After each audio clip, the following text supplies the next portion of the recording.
বন্ধু তুমি ভালো, তুমি তো চাঁদের আলো, আমি মনে হয় বামন হয়ে চাঁদে হাত বাড়াই।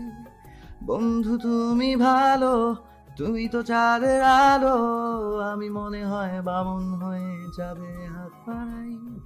ঝলসে যাবো জানি, মানছে না মন খানি, পাবো না জেনেও মিছিমিছি কেন তোমাকেই ছুতে চাই। আমি কেন বারবার প্রেমে পড়ে যাই, এই জনমে পাই বা না পাই পর জনমে চাই।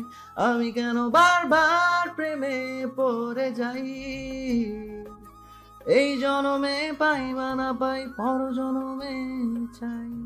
আরে বাহ, কফিটা তো দারুণ হয়েছে, তবে বেয়ান বানালে হয়তো আরো মজা হতো। মেহেরুন চৌধুরী তেতে উঠে বললেন, আপনি ভাবলেন কিভাবে যে আমি কিচেনে যাব? কেন, লন্ডনে তো নিজের কাজ নিজেরই করতে হয়, তখন কি আপনার দ্বিতীয় স্বামী কিচেনে যায়? কথাটা ব্যঙ্গাত্মস্বরে বললেন আরহান চৌধুরী। নীলিমার শ্বশুর এবং মায়ের এরকম তেরা বেঁকা কথা শুনে কিছুই বুঝতে পারছে না, চোখ পাকিয়ে তাকিয়ে ভাবল। মেহরান যেমন করে মায়ের সাথে কথা বলে, আমার শ্বশুরও দেখছি সেভাবেই কথা বলে। আর আমার মাও কম চায় না, সব সময় তার রক্তকণিকা টকবক টকবক করে ফুটতে থাকে। মেহেরান তার বাবাকে বলল, উফ বাবা, তুমিও না? আমার শাশুমাম হলেন মিস ডায়ানার মতো সুন্দরী, ওনার হাত কি আমার দ্বিতীয় শ্বশুর কিচেনের ওই থালা বাসনে লাগাতে দেবেন? আমার শ্বশুরই যেখানে ঘর সংসার সামলায়, আর শাশুমাম আমার এক্স শ্বশুরের বিজনেস সামলায়, তাই না শাশুমাম? মেহেরানের ঠেস মারা কথা শুনে মেহেরান চৌধুরী রেগে উড়নচণ্ডী হয়ে বললেন, বেয়াদব ছেলে, বড়দের সাথে কিভাবে কথা বলতে হয় সেটাও দেখছি তোমার বাবা মা তোমাকে শেখায়নি। আরহান চৌধুরী এইবার দাঁড়িয়ে গেলেন। মেহেরান চৌধুরীর দিকে তীক্ষ্ণ দৃষ্টিতে তাকিয়ে চল শক্ত করে বললেন, হ্যাঁ, আমার ছেলেকে আমরা আদব কায়দার শিক্ষা না দিলেও ও আপনার মতো অশ্লীল হওয়ার শিক্ষা দেয়নি। মেহেরান চৌধুরী তেতে উঠে বললেন, কি আমি অশ্লীল? আর আপনার ছেলে যে আমার মেয়েকে জোর করে তুলে নিয়ে বিয়ে করেছে, এই আপনার চরিত্রবান ছেলের নীতি। আরহান চৌধুরী বাঁকা হেসে বললেন, জোর করে তুলে নিয়ে বৈধভাবে বিয়ে করে ওরা সংসার করছে, কিন্তু আপনার মতো অবৈধ কাজ করে অন্য সংসার ভাঙেনি। বলেই মেহেরানের দিকে তাকিয়ে বললেন, মেহরান, আমি যে উদ্দেশ্যে এসেছিলাম সেটা পূরণ হয়ে গেছে, এখন নীলিমাকে নিয়ে বাড়িতে চলো। বলেই তিনি হন করে সেখান থেকে চলে গেলেন। মেহেরান এতক্ষণ নীরব দৃষ্টিতে বাবা আর শাশুড়ির ঝগড়া উপভোগ করছিল। সে জানতো তার বাবা এখানে এসেছে মেহেরান চৌধুরীকে নাস্তানাবুদ করতে, আর সেটা সে খুব ভালোভাবে করতে পেরেছে। সেটা মেহেরান চৌধুরীর চেহারাতে স্পষ্ট ফুটে উঠেছে। এদিকে এই কাহিনী দেখে নীলিমা তো পুরো বোকা বনে গেল, সবকিছুর মাথার উপর দিয়ে গেল। মেহেরান নীলিমার দিকে তাকিয়ে বাঁকা হেসে বলল, নাও, আমার বাবার 16 গলা পূরণ হয়েছে, এখন বাসায় চলো। বলেই নীলিমার হাত ধরে নিয়ে যেতে লাগলো। এমন সময় মেহেরান চৌধুরী নীলিমার হাত ধরে বললেন, ও কোথাও যাবে না, যেতে হলে তুমি একা যাও। আমি জানি আমার মেয়ে তোমার সাথে সুখী নয়। এইবার নীলিমা পড়ল মহাবিপদে। একদিকে ওর মা আর একদিকে মেহেরান ওর হাত ধরে আছে। নীলিমা ভাবলো একজন তো সৎ মায়ের থেকেও বেশি খারাপ, আরেকজন বদ্ধ পাগল উম্মাদ, যে কিনা তার কারাগারে সব সময় আমায় বন্দি করে রাখতে চায়। হে আল্লাহ, সাহায্য করো আমায়, কোথায় যাব আমি? মেহেরান মেহেরুন চৌধুরীর দিকে তীক্ষ্ণ দৃষ্টিতে তাকিয়ে বলল, আপনার মেয়ে এখন আমার বউ, এটা বারবার কেন মনে করিয়ে দিতে হয় আপনাকে? আর জানেন তো, প্রথমে ও আমাকে ভালো না বাসো, এখন অনেক ভালোবাসে। বলেই নীলিমার দিকে তাকিয়ে বলল, কি তাই না ব্লুবার্ড? নীলিমা এই কথা কিছুতেই অস্বীকার করতে পারবে না। সত্যি ও মেহেরানকে খুব বেশি ভালোবাসে, তাই তো মেহেরানের এত মেন্টাল টর্চারও মুখ বন্ধ করে সহ্য করছে। ভেবেই নীলিমা মাথা নেড়ে অস্ফুট স্বরে বলল, নীলিমার এই একটি শব্দই যেন মেহেরানের জন্য যথেষ্টই ছিল। মেহেরান মেহেরুন চৌধুরীর দিকে তাকিয়ে রুক্ষ গলায় বলল, আপনার উত্তর পেয়ে গেছেন তো, এবার আমার বউয়ের হাতটা ছাড়ুন। মেহেরুন চৌধুরী নীলিমার দিকে তাকিয়ে বলল, তুই কি সত্যি সত্যি ওর সাথে সুখী আছিস? আমার কথা না হয় বাদ দিলাম, তোর রেহানা আন্টির কথাও কি তোর মনে পড়ে না? বিয়ের পরে একবার ও এসে এই বাসায় এক রাত থাকিসনি। হতে পারে আমি তোকে কখনো মায়ের ভালোবাসা দেইনি, কিন্তু তোর রেহানা আন্টি তো তোকে খুব ভালোবেসেছে।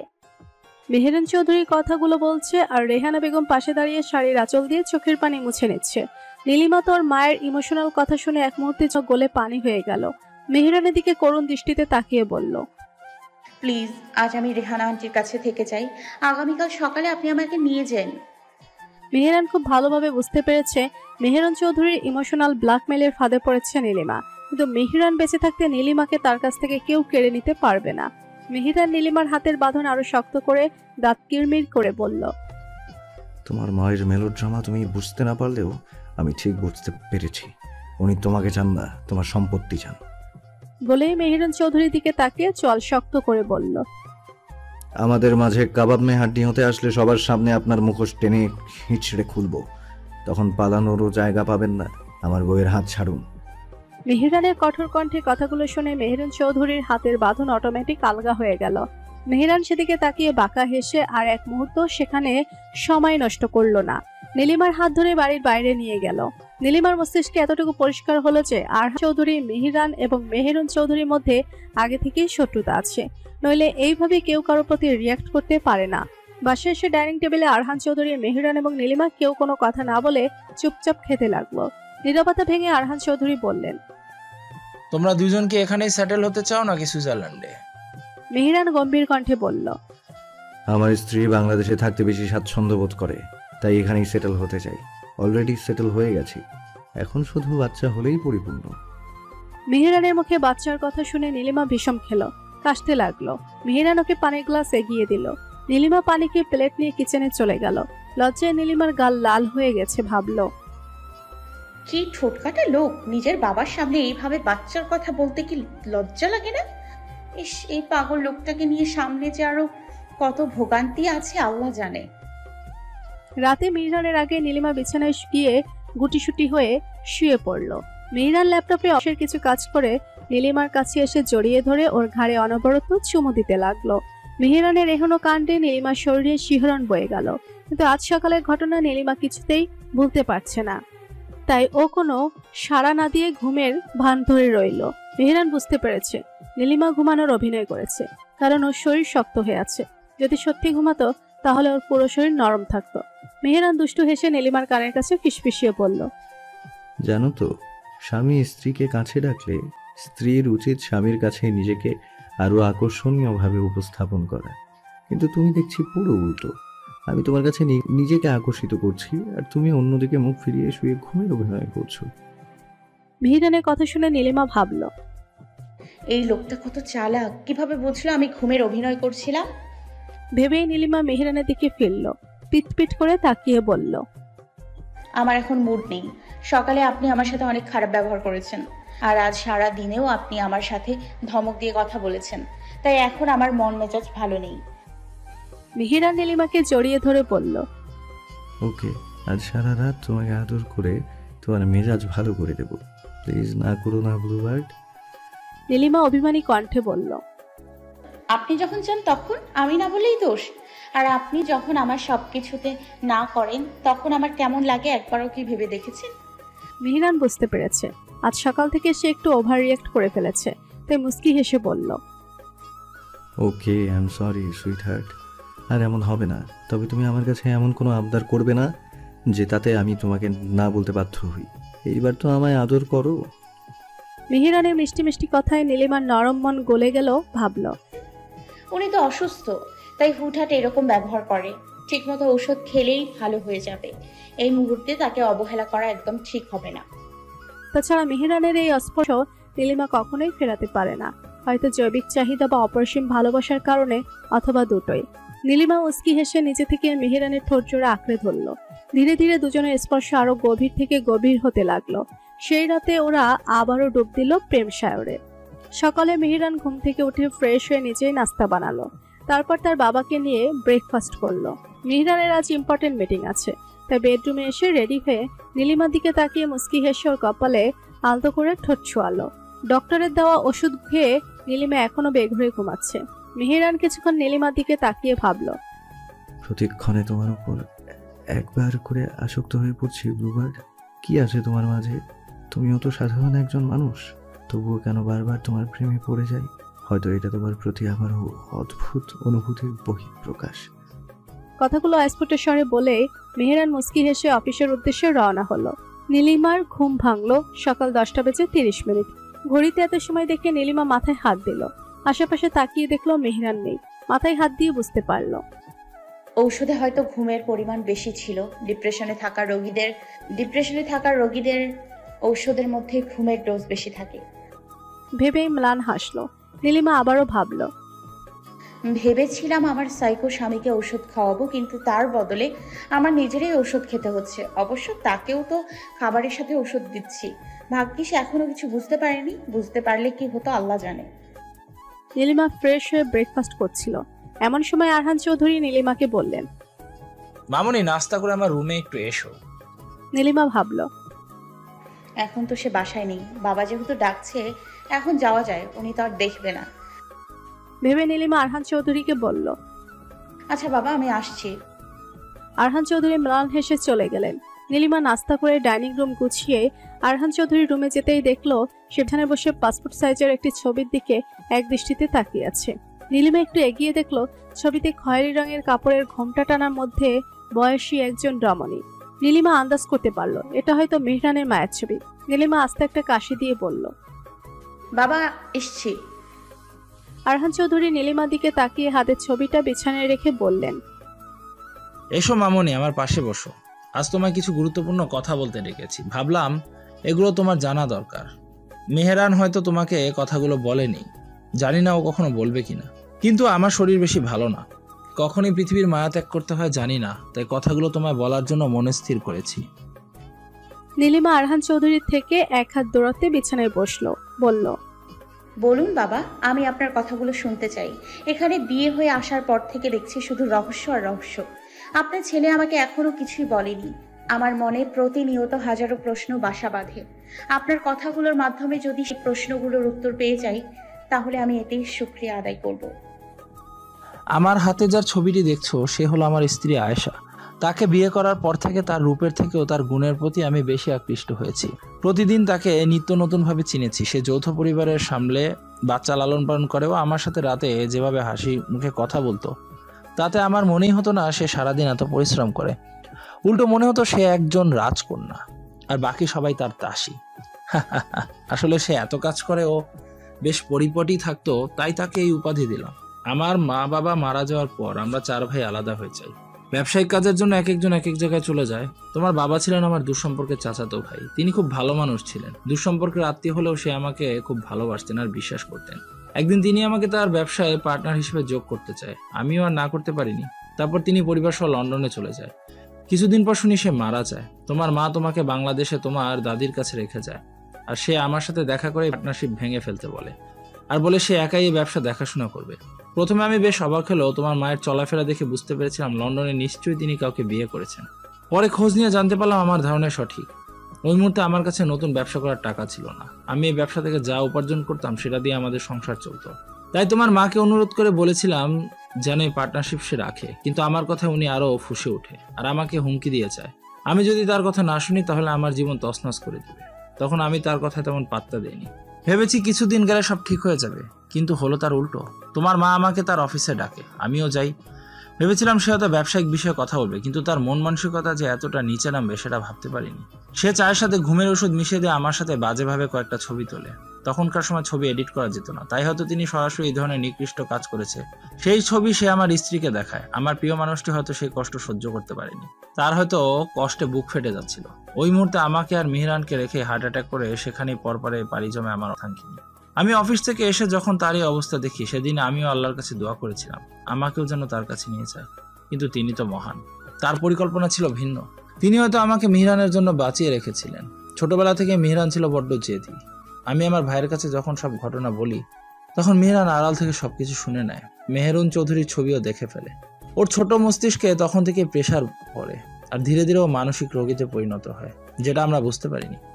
তোমার মা আমাকে বিভিন্ন ক্ষমতাসম্পন্ন মানুষদের প্রতিনিয়ত আমায় হুমকি দেওয়াতো। আমি বুঝতে পেরেছিলাম এখানে থাকলে হয়তো আমার এবং মেহরানের জীবন সংকট হবে। আর আমাদের সাথে আরেকজনের জীবনও জড়িত ছিল, সে হলো আরিয়ান, মেহরানের মামাতো ভাই। ওর মা মারা যাওয়ার পর আমরা ওকে লালন পালন করি, তাই আমি আমাদের বাড়িটি বিক্রি করে সেই টাকা নিয়ে মেহরান এবং আরিয়ানকে নিয়ে সুইজারল্যান্ড চলে যাই। সেখানে আগে থেকে আমার ব্যবসা ছিল, তাই সেখানে স্থায়ীভাবে থাকতে শুরু করি। একদিন আরিয়ানের কাছ থেকে জানতে পারলাম মেহরানের অ্যাংজাইটি ডিসঅর্ডার নামে একটি মানসিক রোগ আছে। এই রোগের স্থায়িত্ব অনেকদিন যাবৎ হওয়ার কারণে ওষুধ খেলেও পুরোপুরি সুস্থ হবে না, কিন্তু নিয়মিত ওষুধ খেলে নিয়ন্ত্রণে থাকবে। মেহরানকে বিষয়টি নিয়ে বলা মাত্রই ওষুধ খেতে নাকচ করে দিল। তারপর অনেক বোঝানোর পরেও ওকে ওষুধ খাওয়াতে পারিনি। ধীরে ধীরে ওর রাগ জেদ আরো বাড়তে লাগলো। আমি ডক্টরের সাথে কথা বলে জানতে পারি বাইরে থেকে ওকে দেখতে সুস্থ স্বাভাবিক মানুষ মনে হলো ওর ভেতরে যে মানসিক রোগ বাসা বেঁধেছে সেটা ওষুধ না খেলে পরবর্তীতে আরো ভয়ঙ্কর রূপ ধারণ করবে। এর মধ্যে একদিন আরিয়ানের কাছ থেকে জানতে পারি মিহিরান তোমাকে ভালোবাসে, আর তুমি হলে মেহেরুন চৌধুরীর মেয়ে। এটা শোনার পর আমি সেদিন খুব রেগে গিয়েছিলাম, আর মিহিরানকে সরাসরি তোমার ব্যাপারে না বলি, আর তুমি যে মেহেরুন চৌধুরীর মেয়ে সেটাও বলি। মিহিরান আমার কথা শুনে অট্টহাসি দিয়ে বলেছিল আগে থেকে সবকিছু জেনে বুঝে তোমাকে ভালোবেসেছে, আর তোমাকে ছাড়া অন্য কাউকে কখনো বিয়েও করবে না। ধীরে ধীরে তোমার প্রতি ওর পাগলামি আরো বাড়তে থাকে। পড়ালেখার বাইরে ও শুধু তোমাকে দেখতেই ব্যস্ত থাকতো। তুমি কখন কি করছো সবকিছুই দেখতো। এমনকি তুমি রাতে ঘুমিয়ে গেলেও সারা রাত ওর রুমের দেয়ালে টানানো তোমার ছবিগুলো দেখতো, আর একা একা কথা বলতো। বাবা হয়ে এসব আমি সহ্য করতে পারিনি। একসময় আমি ওর কথা মেনে নিই, আর এটাও বলি তোমাকে বিয়ে করলে ও মেহেরুন চৌধুরীর সাথে যেন কখনই সম্পর্ক ঠিক না রাখে, আর তার অপরাধের শাস্তি যেভাবে হোক তাকে দিতে হবে। এছাড়াও কি এটাও বলেছে অবশ্যই তোমার মন জয় করে তোমাকে ভালোবাসতে হবে। মিহিরান আমার কথায় রাজি হয়, আর ও বিড়িতে আসার সিদ্ধান্ত নেয়। মিহিরানের আগে আরিয়ান বিড়িতে আসে, তারপর থেকে আরিয়ানের সাথে আর যোগাযোগ করতে পারিনি। মিহিরানকে জিজ্ঞাসা করলে ও বললো আরিয়ান নাকি ওর সাথে আর ও যোগাযোগ করেনি। জানি না ছেলেটা কেমন আছে। যাই হোক, এত কিছু বলার একটাই উদ্দেশ্য, সেটা হলো আমি জানি মিহিরান তোমার সাথে সবকিছু নিয়ে অতিরিক্ত বাড়াবাড়ি করে। তুমি ওকে ভালোবেসে ফেলেছো, তাই হয়তো এখন ওর পাগলামিগুলো মেনে নিচ্ছ, কিন্তু ধীরে ধীরে ওর পাগলামি আরো বাড়তে থাকবে, তখন চাইলেও মেনে নিতে পারবে না। কারণ একজন সুস্থ স্বাভাবিক মানুষ একজন অস্বাভাবিক মানুষের অত্যাচার কখনোই দীর্ঘদিন সহ্য করতে পারে না। এক সময় না এক সময় বিরক্ত হয়ে হাল ছেড়ে দেয়। তোমার ক্ষেত্রেও তাই হবে। তাই বলছি, আমার ছেলেটা যেহেতু তোমায় অনেক বেশি ভালোবাসে, তুমি পারবে ওকে সুস্থ করতে। ওকে তুমি ভালো করে বুঝালে ও তোমার কথা শুনবে। আমার এখন পর্যন্ত 2বার হার্ট অ্যাটাক হয়েছে। ডক্টর বলেছে আমাকে অতিরিক্ত টেনশন না করতে, কিন্তু নিজের সন্তানের এই দুরবস্থা দেখলে কোনো বাবা মা ঠিক থাকতে পারে বলো? আরহান চৌধুরী নীলিমার দিকে একবার মলিন দৃষ্টিতে তাকিয়ে বিছানায় রাখা ছবিটা হাতে নিয়ে বললেন। একাধারে কথাগুলো বলে আরহান চৌধুরী দীর্ঘশ্বাস ছেড়ে নীলিমার মাথায় হাত রাখলেন। নীলিমা ফ্লোরের দিকে দৃষ্টি রেখে অনবরত কান্না করছে। নীলিমার কান্না মিশ্রিত চেহারা আরহান চৌধুরী ছাড়াও আরেকজন তীক্ষ্ণ দৃষ্টিতে দেখছে।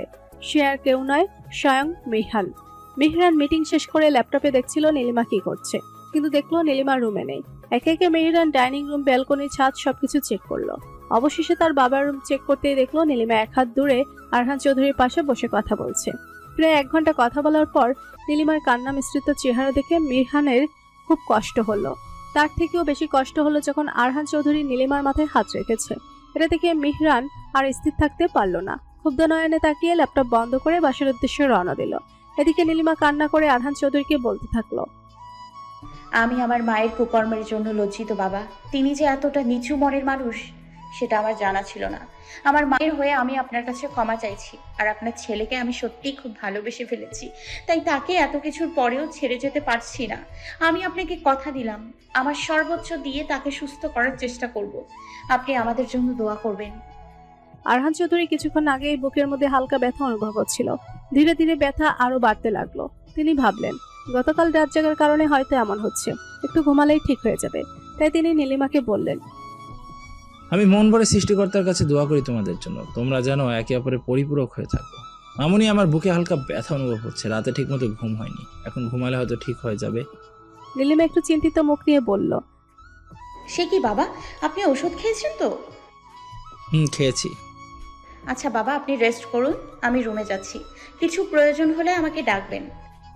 বলেই নীলিমা রুমের বাইরে যেতেই দেখলো দরজার সামনে পকেটে 2 হাত গুজে রক্তিম দৃষ্টিতে তাকিয়ে আছে মিহরান। নীলিমা এই সময় মিহরানকে আশা করেনি, তাই কৌতূহলের দৃষ্টিতে তাকিয়ে বলল, আপনি এই সময় বাসায় আসলেন যে? মিহরান বাঁকা হেসে বলল, কেন এখন বাসায় আসতে কি তোমাদের অসুবিধা হয়ে গেল? নীলিমার এবার বেশ রাগ হলো। শ্বশুরের সামনে মিহরানের এমন হেয়ালি কথা নীলিমা কিছুতেই সহ্য করবে না। নীলিমা মিহরানের হাত ধরে রুমের বাইরে নিয়ে গেল। নিচু স্বরে বলল, কি হচ্ছে নাকি? এভাবে কথা বলছেন কেন?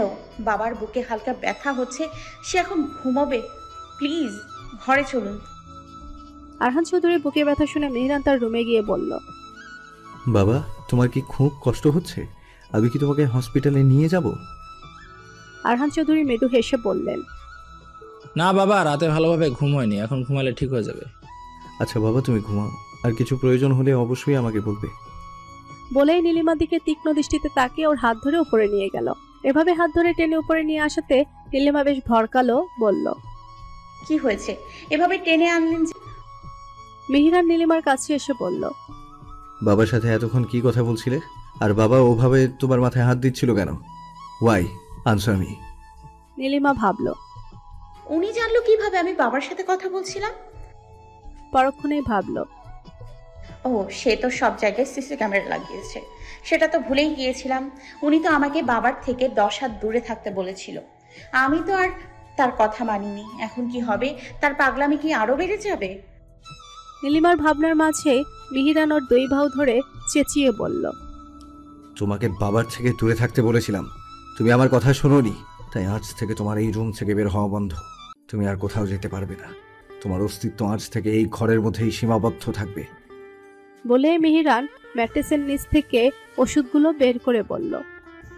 এগুলো লুকিয়ে রেখেছিলে, তাই না? আর বাকি ওষুধগুলো তুমি আমায় খাবারের সাথে মিশিয়ে খাইয়েছো, তাই না ব্লুবার্ড? এখন ওষুধ যে দিয়েছে তাকে এর শাস্তি পেতেই হবে। ডক্টর মেহের আফরোজকে আমি কিছুতেই ছাড়বো না। মিহিরানের মুখে ডক্টরের নাম শুনে নীলিমা তার কাছে এসে বলল। প্লিজ, আপনি ডক্টর মেহের আফরোজকে কিছু বলবেন না। উনি আমার কথা অনুযায়ী ওষুধগুলো দিয়েছে। উনি যদি জানতেন আপনি এতটা ডেঞ্জারাস, তাহলে কখনো ওষুধ দিতেন না। মিহিরান ডেভিল হেসে বলল। ওকে ফাইন, আমি তাকে কিছুই করব না, তবে একটা শর্তে। কি শর্ত? তোমাকে প্রতিটি ওষুধের পাতায় থেকে ওষুধগুলো বের করে সেগুলোকে কেঁচি দিয়ে কুটি কুটি করে কাটতে হবে। কি রাজি? নীলিমা ভাবল। এই ওষুধগুলো কেটে ফেললে মেহরানকে আর সুস্থ করা সম্ভব নয়। আমার এত দিনের সব কষ্ট বিফলে যাবে না। আমাকে তার প্রতি কঠোর হতে হবে, নইলে তাকে কিছুতেই থামানো যাবে না। ভেবেই নীলিমা ক্ষুব্ধ নয়নে মেহরানের দিকে তাকিয়ে বলল। ব্যাস, অনেক হয়েছে আপনার পাগলামি। আপনার সাথে থাকতে থাকতে আমি নিজেই অর্ধ পাগল হয়ে গেছি। আমি আর এক মুহূর্ত আপনার সাথে থাকতে পারবো না। আপনি যেদিন সুস্থ হবেন ঠিক সেই দিন আমার কাছে আসবেন। একজন অস্বাভাবিক মানুষের সাথে থেকে আমি নিজেকে শেষ করতে চাই না। আজ এই মুহূর্তে আপনার জীবন থেকে আমি চলে যাব। বলেই নীলিমা বড় বড় পা ফেলে চলে যেতে নিলে মেহরান দ্রুত এসে দরজার সামনে 2 হাত মেলে দাঁড়িয়ে বাঁকা হেসে নীলিমার দিকে ঝুঁকে বলল। তুমি জানো যে তুমি এখান থেকে কখনোই পালাতে পারবে না, তবুও কেন যে এত বাহানা করো বুঝি না। বলে মেহরান নীলিমার হাত শক্ত করে ধরে ওকে টেনে নিয়ে বিছানায় বসালো। তারপর টি টেবিলে থাকা 1 গ্লাস পানির অর্ধেক পানি নিজে খেয়ে নীলিমার দিকে এগিয়ে বলল। অর্ধেক পানিটুকু খেয়ে নাও, তুমি খুব তৃষ্ণার্ত। আর হ্যাঁ, আমি যেখানে মুখ লাগিয়ে খেয়েছি সেখান থেকেই খাবে।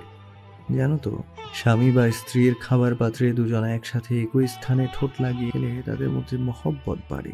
ইদানিং খেয়াল করেছে আমার প্রতি তোমার ভালোবাসা কমে গেছে, তাই দ্রুত এটা খেয়ে নাও।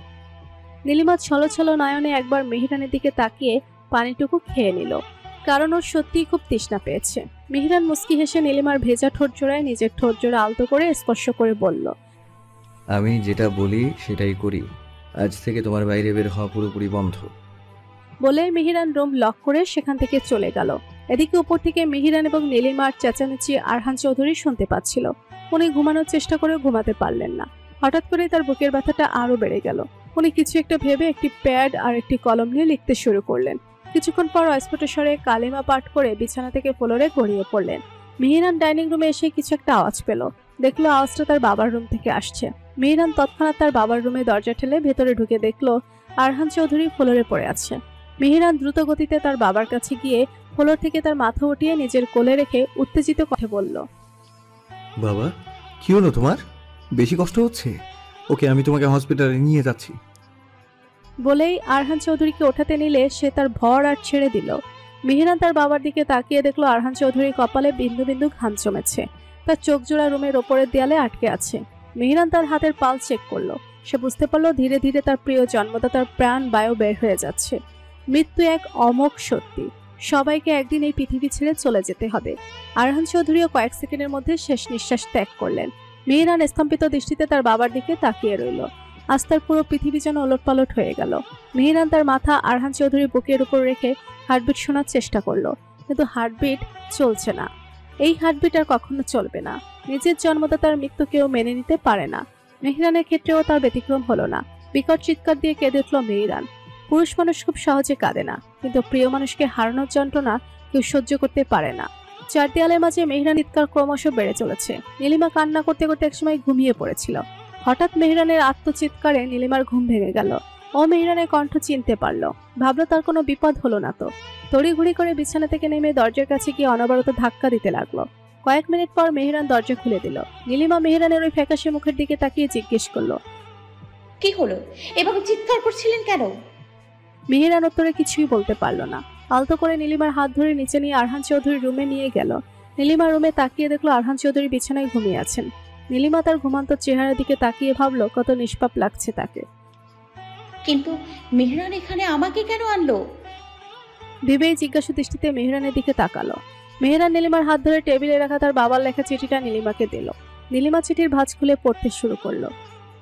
মিরান, শুনেছি মৃত্যু 40 দিন আগে থেকে মানুষ কিছু আলামত পায়। কেন জানি না গত কয়েকদিন যাবৎ আমার শরীরটা ভীষণ খারাপ লাগছে। আমি ডক্টরও দেখিয়েছি, নিয়মিত ওষুধ খেয়েছি, কিন্তু বুকের ব্যথাটা মাঝে মাঝে বেড়ে যায়। জানো তো, মৃত্যু যখন খুব নিকটে থাকে তখন পৃথিবীর কোনো ওষুধই কোনো কাজে লাগে না। আজ সকাল থেকে আমার বুকে একটু একটু করে যন্ত্রণা হচ্ছে, আর সেটা ক্রমশ বেড়ে চলছে। ওষুধ খাওয়ার পরও ব্যথা কমছে না। মনে হচ্ছে সৃষ্টিকর্তা আমার হায়াত এই পর্যন্তই লিখে রেখেছেন।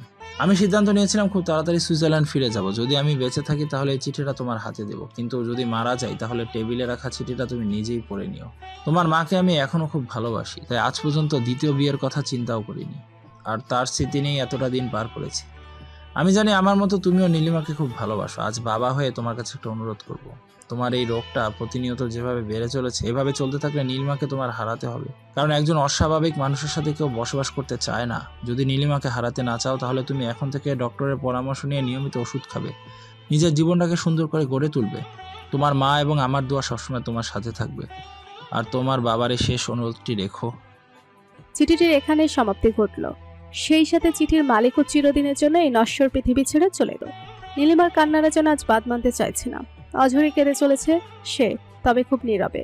আরহান চৌধুরীর কাছে গিয়ে এক দৃষ্টিতে তাকিয়ে থেকে ভাবল, ছোটবেলায় কিছু বোঝার আগেই বাবাকে হারিয়েছি।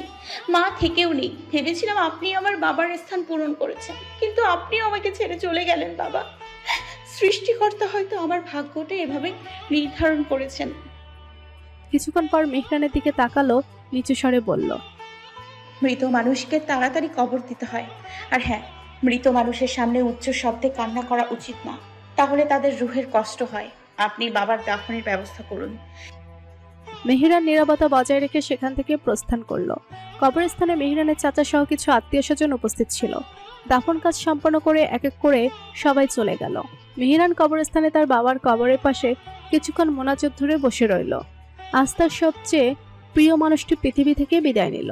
এদিকে মেহরানের ফোন থেকে নীলিমা রেহানা বেগমকে ফোন দিয়ে সবকিছু বলেছে, আর এই বাড়ির ঠিকানাও দিয়েছে। রেহানা বেগম বেডরুমে বসে নীলিমাকে বুকে জড়িয়ে ধরে কান্না করছেন আর ওকে সান্ত্বনা দিচ্ছেন। কিছুক্ষণ পর তিনি নীলিমাকে ছোট একটি বাটন ফোন দিয়ে বললেন, এই ফোনটা তোমার কাছে রাখো। এখন থেকে এটা দিয়ে তুমি আমার সাথে যোগাযোগ করবে। আমি জানি মেহরান বাবা তোমায় ফোন দেয়নি, তাই তোমার জন্য এটা নিয়ে এসেছি। নীলিমা ফোনটা নিয়ে কাভার্ডে জামা কাপড়ের নিচে রেখে দিল। কিছুক্ষণ পর রেহানা বেগম বিদায় নিয়ে চলে গেল। মেহরান বাসায় এসে চুপচাপ শুয়ে থাকলো। সারাদিন রাত শুয়ে কাটালো, কিন্তু তার চোখে কোনো ঘুম নেই। নীলিমাও সারা রাত ঘুমাতে পারেনি, ভাবলো এই মুহূর্তে মেহরানকে আমার সাপোর্ট দেওয়া উচিত, নইলে উনি ভেতর থেকে আরো ভেঙে পড়বে। ভেবেই শেষটাতে মেহরানের কাছে এসে তাকে শক্ত করে জড়িয়ে ধরে বলল, একদিন এই সুন্দর পৃথিবী ছেড়ে সবাইকেই চলে যেতে হবে। আমিও যাব, আপনিও যাবেন। প্লিজ এতটা নীরব হয়ে থাকবেন না, একটু কথা বলুন। আমি আপনার পাশে আছি তো, আপনাকে ছেড়ে কখনো দূরে যাব না, প্রমিস। নীলিমার কথা শুনে মেহরান চোখের পানি ছেড়ে দিয়ে ওকে শক্ত করে জড়িয়ে ধরল। কণ্ঠে আকুতি নিয়ে বলল, তুমি আমায় কখনো ছেড়ে যেও না ব্লুবার্ড, তুমি যা বলবে আমি তাই করব। নীলিমা ম্লান হেসে ভাবল, আপনাকে এই মুহূর্তে ওষুধ খেতে বললে সেটা আপনি কখনোই শুনবেন না, তাই এই কাজটা আমাকে লুকিয়ে করতে হবে। কেটে গেল সেই রাত। তারপর আরো অনেক রাত্রি। দেখতে দেখতে আরহান চৌধুরীর মৃত্যু প্রায় 1.5 মাস হয়ে গেল। এই 1.5 মাস নীলিমা ইউনিভার্সিটিতেও যায়নি, মেহরানের পাশে থেকেছে। সবসময় তাকে মানসিকভাবে সাপোর্ট দেওয়ার চেষ্টা করেছে। মেহরানের অগোচরে আবারও তাকে ওষুধ দিয়েছে। মেহরান এখন আর আগের মতো নেই, আগের থেকে অনেকটা শান্ত হয়ে গেছে। তবে নীলিমাকে নিয়ে তার হিংসুটে মনোভাব এখনো কমেনি। এক পরন্ত বিকেলে নীলিমা মেহরানের কাছে এসে বলল, অনেকদিন হয়ে গেল কোথাও ঘুরতে যাই না, চলুন না একটু নদীর পাড়ে ঘুরে আসি। মেহরান মুস্কি হেসে নীলিমাকে রেডি হতে বলল। নীলিমা খুশি হয়ে নীল রঙের গাউন এবং হিজাব দিয়ে মুখ বেঁধে ছটপট রেডি হয়ে নিল। মেহেরান নীল রঙের টি শার্ট এবং কালো জিন্স পরে রেডি হয়ে নিল। ওরা দুজন মিলে প্রায় 1 ঘন্টা নদীর পাড়ে সময় কাটালো। আজ নদীর পাড়ে নীলিমা পুরো সময় মেহেরানের হাত জড়িয়ে ধরে হেঁটেছে। মেহেরানের এই বিষয়টি খুব ভালো লেগেছে। তারপর ওরা বাসার উদ্দেশ্যে রওনা দিল।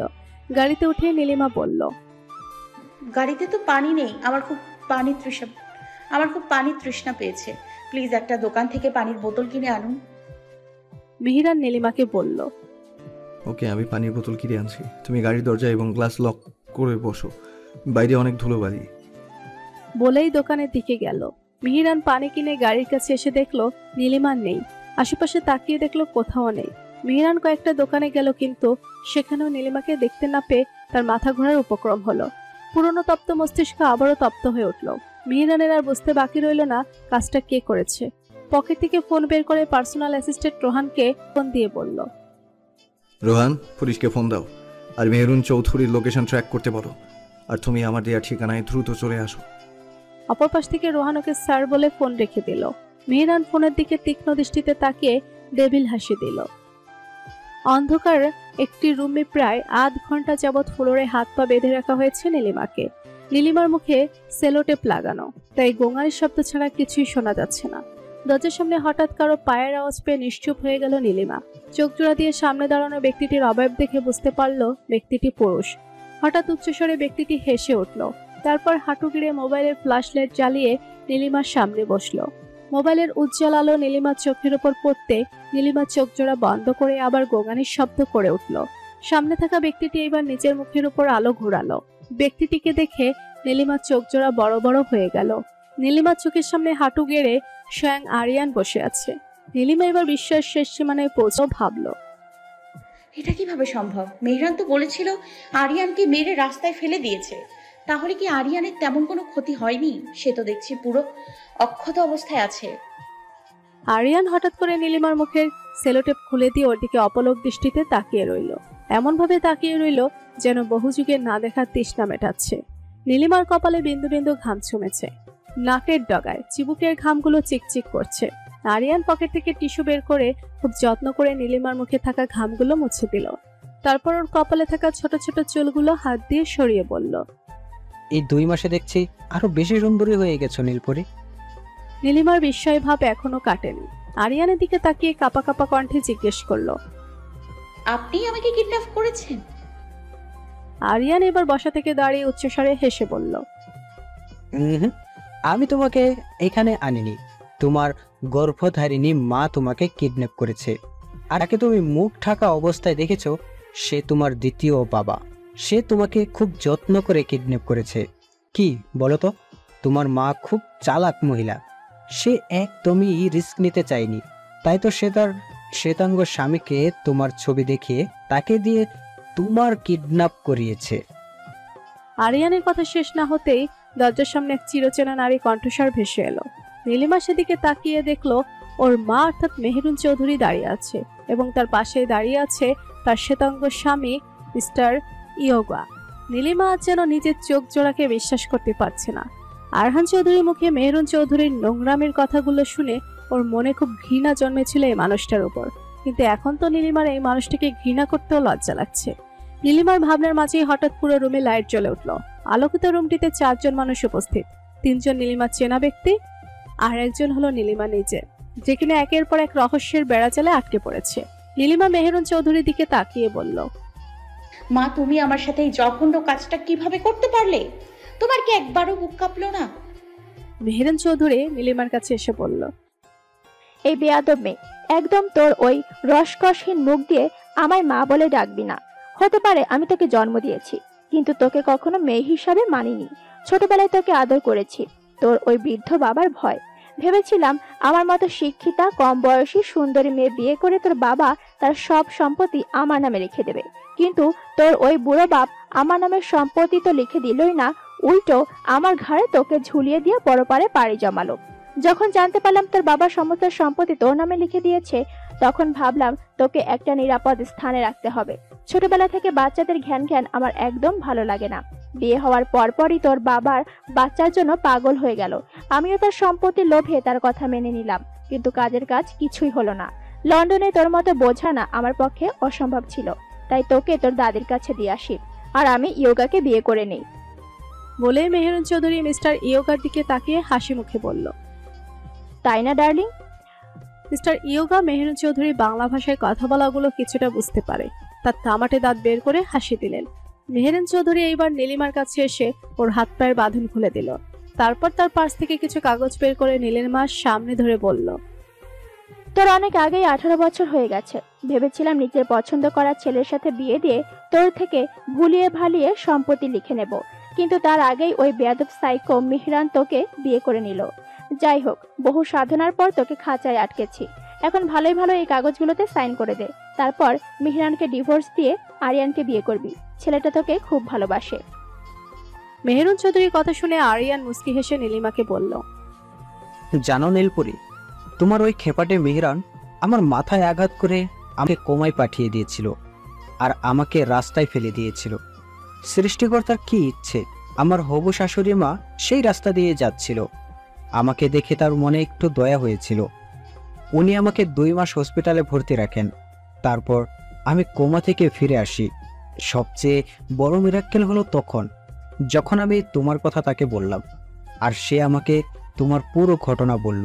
ইস, কি সিনেমাটিক কাহিনী, তাই না? যাই হোক, ওইসব পুরনো কথা বাদ দাও। আমার হসপিটালে আমার কিছু ঝামেলা হয়েছে। পুলিশ আমাকে সন্দেহ করছে, তাই ভাবলাম তোমাকে বিয়ে করে ইতালি ভেনিস শহরে নিয়ে যাব। তোমার সাইকো মেহরান এবার ছিটেফোঁটাও টের পাবে না। তাড়াতাড়ি পেপারগুলোতে সাইন করে দাও। গতবার তো ফ্রিতে বাসর করতে চেয়েছিলাম, কিন্তু এইবার ভেবেছি তোমাকে পুরোপুরি দেনমোহর দিয়ে হালালভাবে বাসর করব। আমি জানি মেহরান তোমাকে ইউজ করেছে, আমার এইসবের সমস্যা নেই। আরিয়ানের মুখে কথাগুলো শুনে নীলা তেতে উঠে মেহেরুন চৌধুরীর দিকে তাকিয়ে বলল, তুমি তো মা হওয়ার যোগ্যই না। নিউজে পড়েছি মায়ের হাতে সন্তান খুন হয়। তুমি তো মনে হয় আমাকে মেরে ফেলতেও দ্বিধাবোধ করবে না। আমি এই পেপারে কিছুতেই সাইন করব না। তোমার যা করার করে নাও। কি আর করবে, মেরেই তো ফেলবে, মেরে ফেলো। আমার দুর্ভাগ্য যে তোমার পেটে আমার জন্ম হয়েছে। আরে তুমি তো আমার শাশুড়ি মায়ের পায়েরও যোগ্য নও। বলেই নীলিমা আরিয়ানের দিকে তীক্ষ্ণ দৃষ্টিতে তাকিয়ে বলল, মিস্টার আরিয়ান, আপনি আমার স্বামীর পায়ের নখের যোগ্য না। আমার স্বামী এই সব জানতে পারলে আপনাকে চিরদিনের জন্য কোমায় পাঠিয়ে দেবে। জানেন তো তার হাতে কত জোর? একবার আঘাত খেয়েও মন ভরেনি বুঝি? নীলিমার চড়া কণ্ঠে কথা শুনে মেহেরুন চৌধুরী এগিয়ে গিয়ে নীলিমার কাছে গিয়ে যেই ওর চুলের মুঠি ধরতে যাবে, তখনই পেছন থেকে একটা হ্রাস ভারী কণ্ঠস্বর ভেসে আসলো। Don't dare to touch my wife, Sasu Mom. Meherun Chowdhury বড় বড় চোখ করে পেছনে তাকিয়ে দেখলেন মেহরান 2 হাত ভাঁজ করে দাঁড়ানো, আর তার পাশেই দাঁড়ানো মেহরানের অ্যাসিস্ট্যান্ট রোহান, একজন মহিলা পুলিশ এবং 3 জন পুরুষ পুলিশ। মেহেরুন চৌধুরী তাদের পেছনে আরেকজনকে দেখে বিস্ময় শীর্ষে চলে গেলেন। অস্ফুট স্বরে বলে উঠলেন, আসিফ, তুমি এখানে? আসিফ ডেভিল হাসি দিয়ে বলল, ম্যাডাম, ক্ষমা করবেন আপনার এই অবলা অ্যাসিস্ট্যান্টকে। অনেক অপরাধ করিয়েছেন আমাকে দিয়ে। এখন একটু ভালো হতে চাই। আপনার সাথে জেলে গিয়ে নিজের পাপ মোচন করতে চাই। যতই হোক, মৃত্যুর পর কবরের আযাবের ভয় আমারও আছে, তাই মেহরান স্যারকে সাহায্য করলাম। তার মাথাটা একটু গরম হলেও আপনার মতো প্রতারক নয়। মহিলা পুলিশ এসে মেহরুন চৌধুরীকে ধরে হ্যান্ডকাপ পরিয়ে বলল, অনেক দিন যাবৎ আপনি কালোবাজারি ব্যবসার সাথে জড়িত। যদিও আপনার সম্পর্কে তথ্যগুলো বের করতে একটু কষ্ট হয়েছে, তবে আমরা সফল হয়েছি। আরেকজন পুলিশ মিস্টার ইয়োগাকে ধরে বলল, আপনার স্ত্রীর সাথে আপনিও যুক্ত ছিলেন, যে আপনাকে ও জেলে যেতে হবে। মিস্টার ইয়োগা রোবটের মতো পুলিশের দিকে তাকিয়ে রইল। আর একজন পুলিশ আরিয়ানের হাতে হ্যান্ডকাপ পরিয়ে বলল, ডক্টর আরিয়ান, আপনি এবং কয়েকজন ডক্টর মিলে হসপিটালের আউটডোরে খুব কৌশলে ড্রাগস সাপ্লাই করতেন। আমরা অনেক তদন্ত করে আপনার কয়েকজন ডক্টর বন্ধুকে ধরার পর তারা সব কিছু স্বীকারোক্তি দেয়, আর আপনি যে তাদের লিডার সেটাও বলে দেয়। এখন জেলের ভাত খাওয়ার জন্য প্রস্তুত হন। বলেই আরিয়ানকে নিয়ে যাওয়ার সময় আরিয়ান চিৎকার করে বলে ওঠে, আপনারা আমাকে নিয়ে যাচ্ছেন ভালো কথা, কিন্তু ওই সাইকো মেহরান অপরাধ করেও কেন পার পেয়ে যাবে? ও তো নীলিমার বন্ধু রাতুলকে মেরে পঙ্গু এবং অন্ধ করে দিয়েছে, এমনকি আমার মাথায় আঘাত করে কোমায় পাঠিয়ে দিয়েছিল। তাহলে ওর তো আরো কঠিন শাস্তি হওয়া উচিত। পুলিশ অফিসার আরিয়ার কথার উপর কাটকাট জবাব দিল। কোনো সাক্ষী প্রমাণ ছাড়া আমরা কাউকে অ্যারেস্ট করতে পারি না। মিস্টার আফরাজ মিনহাজ চৌধুরীর বিরুদ্ধে থানায় কোনো কমপ্লেনই করা হয়নি, তাই তাকে আমরা ধরতে পারবো না। আর আপনাদের কুকীর্তির সব প্রমাণ আমাদের কাছে আছে। এই কথা না বাড়িয়ে থানায় চলুন। বলে পুলিশগুলো আসিফ সহ 4 জনকে টানতে টানতে সেখান থেকে নিয়ে গেল। নীলিমার রাগে এবং ঘৃণায় মেহেরুন চৌধুরীর দিকে একবারও তাকালো না। এদিকে মেহেরান আরিয়ানে যাওয়ার পানে তাকিয়ে বাঁকা হেসে ভাবল, রাতুলকে তো আমি নিজের টাকা খরচ করে কানাডা পাঠিয়ে দিয়েছি, যেন ব্লুবার্ড ওর সাথে কখনো দেখা করতে না পারে। আর তোর তো কই মাছের প্রাণ, তাই আবারও বেঁচে গেছিস। যাই হোক, এইবার জেলে গিয়ে বাকি মজাটা বুঝবি। ভেবে নীলিমার দিকে রক্তিম দৃষ্টিতে তাকালো। নীলিমা মেহরানের রক্তিম দৃষ্টি দেখে বেশ অবাক হলো। শুকনো ঢোক গিলে ভাবল, আমি আবার কি করলাম? উনি আমার দিকে এভাবে তাকিয়ে আছে কেন? মেহরান নীলিমার কাছে এসে ওর হাত ধরে টেনে বাইরে নিয়ে গাড়িতে উঠতে বলল। নীলিমা গাড়িতে উঠল। মেহরান ড্রাইভিং সিটে বসে হাই স্পিডে গাড়ি চালাতে লাগলো। নীলিমা বেশ ভয় পেয়ে গেল। ও মেহরানের দিকে তাকিয়ে দেখলো তার কপালের রগগুলো ফুলে উঠছে। নীলিমা উত্তেজিত হয়ে মেহরানকে জিজ্ঞেস করলো, কি হলো? এত জোরে গাড়ি চালাচ্ছেন কেন? এভাবে চালালে তো অ্যাক্সিডেন্ট হবে। প্লিজ গাড়ির স্পিড কমিয়ে দিন, আমার খুব ভয় লাগছে। মেহরান নীলিমার কথায় পাত্তা না দিয়ে আরো জোরে গাড়ি চালাতে লাগলো। নীলিমা এবার মেহরানের স্টিয়ারিং এ রাখা হাত ধরে বলল, প্লিজ স্পিড কমিয়ে চালান, আমার সত্যি খুব ভয় লাগছে। মেহরান নীলিমার হাত সরিয়ে রাগে ফোঁসফোঁস করতে করতে বলল, এখন ভয় লাগছে কেন? যখন আমি তোমাকে গাড়ির দরজা এবং সানগ্লাস লক করে আসতে বলেছিলাম, তখন তো আমার কথা শোনোনি। তারপর ওই শ্বেতাঙ্গ ইয়োগা যখন তোমায় ধরে নিয়ে গেল, তখন তোমার ভয় কি পালিয়েছিল? নীলিমা এবার মেহরানের রাগের আসল কারণ বুঝতে পারলো, ভাবলো, সত্যি তো আমার খুব ভয় লেগেছিল, কিন্তু ওই লোকটা আমার মুখে আগে সেলোটেপ লাগিয়ে দিয়ে চোখের পলকে তুলে নিয়ে গেল। ভেবে নীলিমার সর্বাঙ্গে লোম দাঁড়িয়ে গেল। নীলিমা মেহরানের দিকে করুণ দৃষ্টিতে তাকিয়ে বলল, আমার ভুল হয়েছিল। আমি গাড়ির বাইরে দাঁড়িয়ে আপনার জন্য অপেক্ষা করছিলাম, তারপর কি থেকে কি হয়ে গেল বুঝতে পারলাম না। আচ্ছা, আই এম সরি, প্লিজ আস্তে গাড়ি চালান। নীলিমার মুখে গাড়ির বাইরে দাঁড়িয়ে থাকার কথা শুনে মেহরান আরো রেগে গেল। নীলিমা নিজেও জানে না ওকে খুঁজে না পেয়ে মেহরানের কি অবস্থা হয়েছিল। মেহরান এবার দ্বিগুণ স্পিডে গাড়ি চালাতে লাগলো। নীলিমা মেহরানকে কিছু বলার আগেই ওদের গাড়ির সামনে হঠাৎ একটি গাড়ি এসে সংঘর্ষ হলো। সামনের গাড়িটি লো স্পিডে আসায় তেমন কোনো ক্ষতি হয়নি। মেহরানের গাড়ির সামনের গ্লাসের অর্ধেক কাচ ভেঙে গেছে।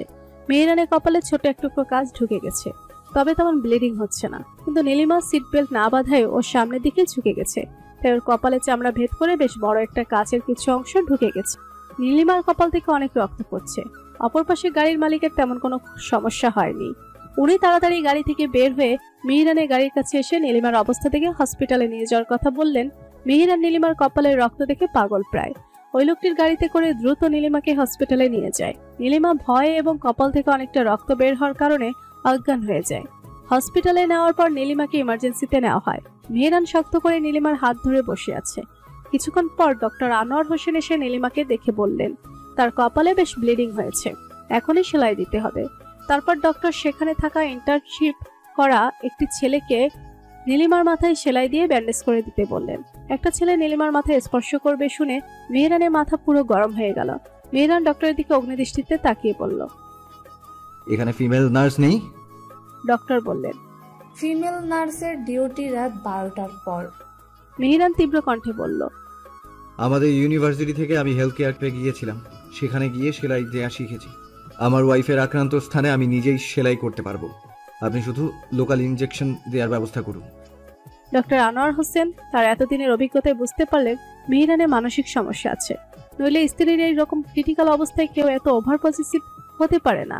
এই মুহূর্তে তার মেহরানকে হসপিটাল থেকে বের করে দিতে ইচ্ছা করছে। পরক্ষণেই ভাবলেন, মেহরান পাগল হলেও তিনি তো একজন সুস্থ মানুষ। তাই মেহরানের দিকে তাকিয়ে ক্ষুদ্র নিঃশ্বাস ছেড়ে বললেন, ওকে, আপনি যেমন চাইছেন তেমনই হবে, তবে আমার স্টুডেন্ট আপনার সাথে অ্যাসিস্ট করবে। আমরা কোনো রিস্ক নিতে চাই না। মেহরান হ্যাঁ বোধক মাথা নাড়ালো। ডক্টর ইন্টার্নশিপ ছেলেটাকে কিছু একটা বলে সেখান থেকে চলে গেলেন। মেহরানের সাথে ছেলেটা অ্যাসিস্ট করলো। মেহরান খুব যত্ন করে নীলিমার কপালে সেলাই করে দিল, তারপর ড্রেসিং করে ওকে শুয়ে দিল। অজ্ঞান অবস্থায় মাঝে মাঝে নীলিমার আর্তনাদ মেহরানের বুকটা মনে হয় ঝাঁঝরা করে এলো। কিছুক্ষণ পর ডক্টর এসে মেহরানকে একটি প্রেসক্রিপশন দিয়ে বললেন, এই ওষুধগুলো 7 দিন তাকে খাওয়াবেন আর আক্রান্ত স্থানে দুবেলা পরিষ্কার করে ড্রেসিং করে দিবেন। বলেই সেখান থেকে চলে গেলেন। নীলিমার জ্ঞান প্রায় 2 ঘন্টা পর ফিরল। চোখ জোড়া খুলে তাকিয়ে দেখলো মেহরান ওর দিকে তার লাল চোখ জোড়া দিয়ে এক দৃষ্টিতে তাকিয়ে আছে। নীলিমা মাথায় হাত দিয়ে বোঝার চেষ্টা করলো কোথায় আছে। অবশেষে বুঝতেও পারলো যে ও হসপিটালে আছে। মেহরানের কপালের দিকে ওর চোখ গেল, দেখলো মেহরানের কপালে কাটা জায়গায় রক্ত জমাট বেঁধে আছে। এদিকে নীলিমাকে চোখ জোড়া খুলতে দেখে মেহরানের মুখে হাসি ফুটে উঠল। নীলিমার পুরো মুখে অসংখ্য চুমুতে ভরিয়ে দিল। নীলিমা আশেপাশে তাকিয়ে দেখলো কেউ নেই। তারপর মেহরানের দিকে তাকিয়ে বলল, আপনার কপালে রক্ত জমাট বেঁধেছে, ড্রেসিং করেননি কেন? ইনফেকশন হবে তো। মেহরান আলতো হেসে বলল, বাসায় গিয়ে ড্রেসিং করাবো। আগে বলো, তোমার এখন কেমন লাগছে? ভালো লাগছে, মাথাটা একটু ব্যথা করছে আর বমি বমি লাগছে। নীলিমার মুখে বমির কথা শুনে মেহরান উত্তেজিত হয়ে বলল, সে কি বলছো? ওকে আমি ডক্টরকে ডেকে আনছি। বলেই সেখান থেকে চলে গেল। কিছুক্ষণ পর ডক্টর এসে নীলিমাকে ওর শরীরের কন্ডিশন জিজ্ঞেস করতে নীলিমা সবকিছু বলল। নীলিমার কথা শুনে ডক্টর মেহরানকে একজন গাইনি ডক্টরের কাছে নীলিমাকে নিয়ে যেতে বললেন। ডক্টরের কথা শুনে মেহরান কিছু না বুঝলেও নীলিমা ঠিকই বুঝে ফেললো যে কি হতে চলেছে। হঠাৎ নীলিমার মুখে হাসি ফুটে উঠল। ওর সন্দেহ যদি সত্যি হয় তাহলে ওর থেকে বেশি খুশি কেউ হবে না। মেহরান নীলিমার মুখে হাসি দেখে বলল, কি হলো, হাসছো কেন? নীলিমা হাসি থামিয়ে মেহরানের কানের কাছে এসে ফিসফিস করে বলল, আই থিংক আমরা মা বাবা হতে চলেছি। নীলিমার কথা শুনে মেহরান মনে হয় ধুম করে আকাশ থেকে পড়ল। খুশিতে নীলিমাকে শক্ত করে জড়িয়ে ধরল। নীলিমা বলল, আরে আরে কি করছেন, ছাড়ুন। এভাবে জড়িয়ে ধরলে আমি ভালো করে নিঃশ্বাস নিতে পারবো না, আর বেবিও তো কষ্ট পাবে। মেহরান নীলিমার শুষ্ক ঠোঁট জোড়ায় চুমু দিয়ে বলল, বেবি একটুও কষ্ট পাবে না। এখন থেকে তোমায় আরো বেশি বেশি আদর করব। তাহলে বেবি বড় হয়ে আমার মতো রোমান্টিক হবে, তোমার মতো আনরোমান্টিক হবে না।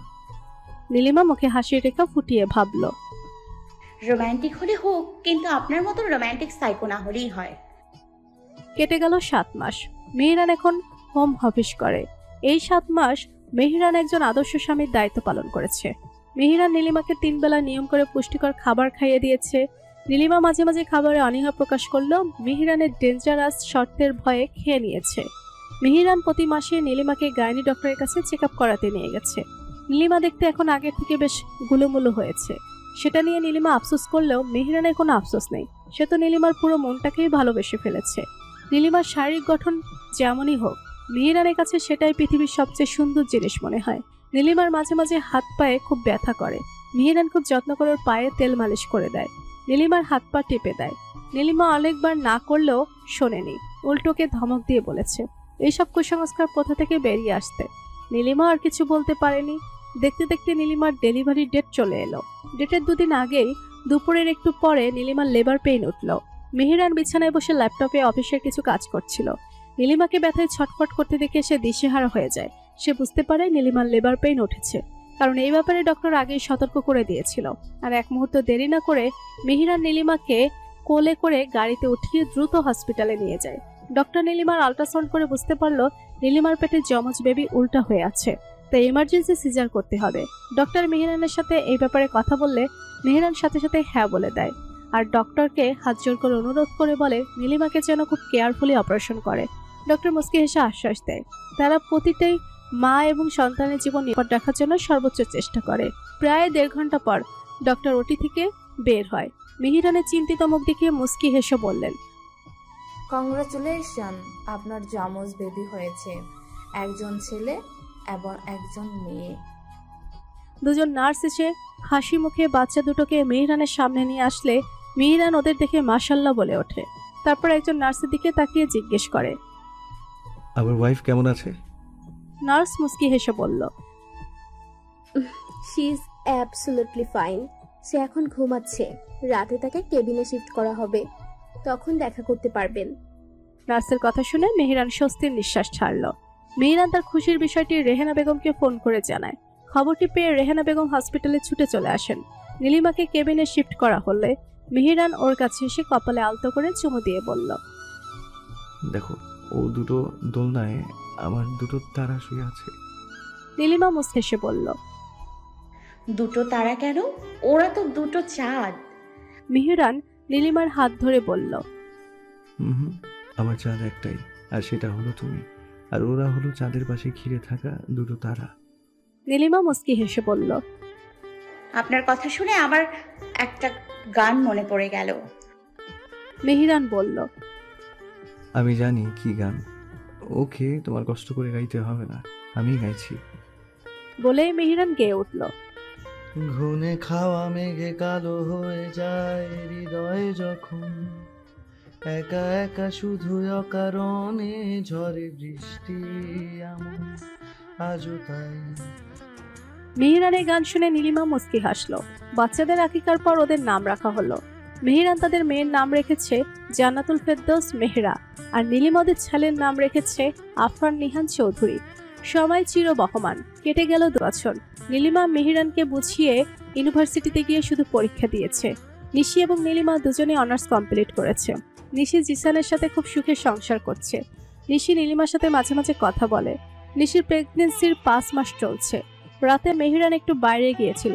সেই সুযোগে নীলিমা নিশি এবং রেহানা বেগমের সাথে কথা বলে মোবাইল কাভার্টে রাখতেই মেহেরান রুমে ঢুকলো।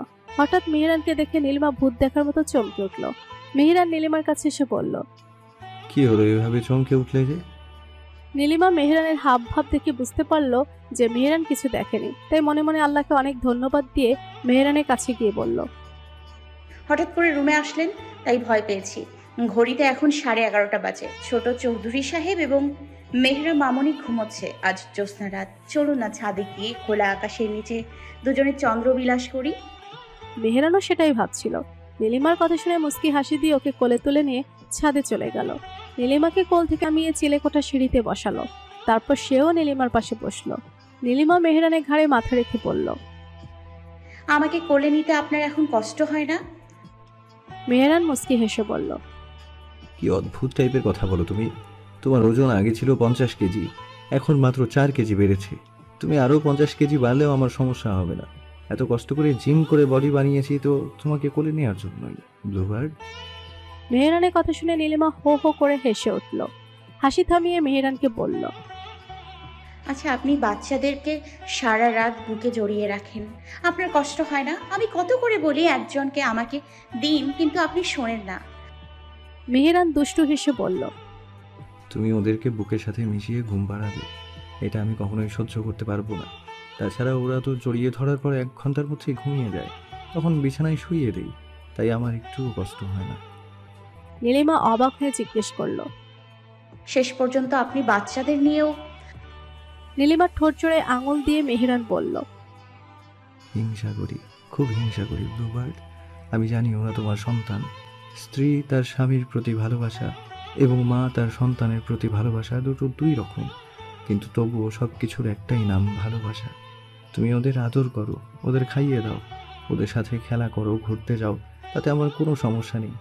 কিন্তু তুমি শুধু আমাকেই তোমার বুকের সাথে গভীরভাবে মেশাবে, আর কাউকে না। মেহেরানের কথাগুলো শুনে নীলিমার এবার বেশ খটকা লাগলো। ভাবলো, আমি তো 2 বছর যাবৎ প্রতিদিন তার খাবারের সাথে ঘুমের ঔষধ মিশিয়েছি, তবুও সে এখনো সম্পূর্ণ সুস্থ হলো না কেন?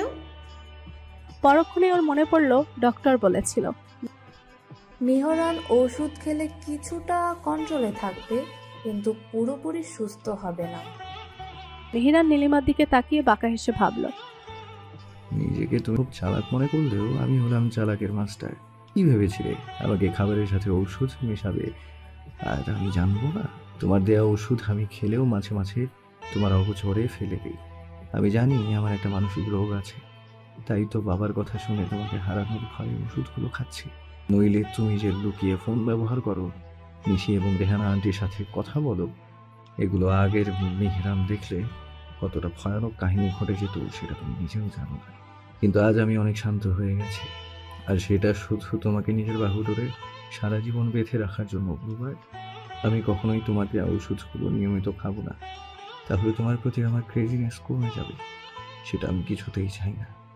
কথাগুলো ভেবে মেহেরান নীলিমার কানের কাছ থেকে ছোট ছোট চুলগুলো সরিয়ে ফিসফিস করে বলল, এই জ্যোৎস্না রাতে তোমায় খুব কাছে পেতে মন চাইছে ব্লুবার্ড। নীলিমা মুস্কি হেসে মেহেরানের গালে হাত রেখে বলল, এই মুহূর্তে আমার একটা গান মনে পড়ছে, গাইবো? গাও। নীলিমা গাইতে শুরু করলো।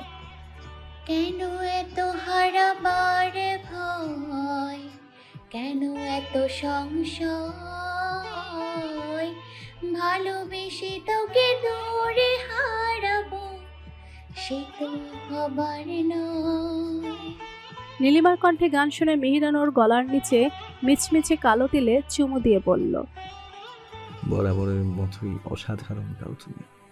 এখন আমার একটা গান মনে পড়ছে, শোনাবো? নীলিমা মুস্কি হেসে বলল, অবশ্যই।